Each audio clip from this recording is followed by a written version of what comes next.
Alright, so this is how you remove the leaf spring bushings.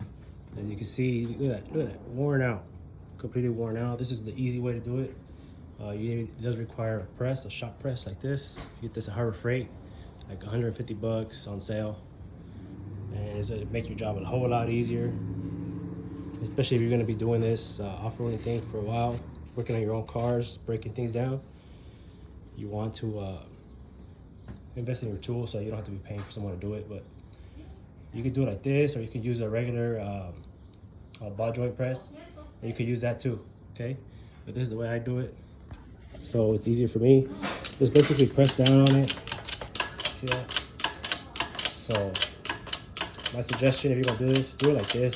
Otherwise you're gonna, unless you want to work extra hard, it's fine. There's a lot of different ways of doing it. You can use a torch and cut it and do all this and do that, but in reality, taking them off and doing it like this is like 2 hours and you'll get it done, as opposed to like a whole day worth of struggling and fighting with this thing with the other stuff. Look at that, it's gonna just fall on the ground. See that? Easy. Okay, look at that. Okay, so out with the old. This is my my new ones I'll be putting in. Okay, big difference. When they're dried out, one of the symptoms you're gonna get is you're gonna feel like when you come to a stop, your truck's gonna have like a little shudder. It has a shudder, and it feels like it's the transmission or something's loose. And this was my problem. Okay, just shot out. All right, so all right, guys, check it out. See, this is what it looks like. Already installed.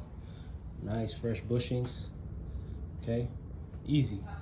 Under 2 hours, and you'll get this done if you have the right tools. If you're using all the other stuff, you're gonna be in there struggling for a while. If you don't mind that, that's fine. You'll save some money, but if you're gonna be doing off-road and stuff like that, like I said, invest in one of these bad boys, because you're gonna need it.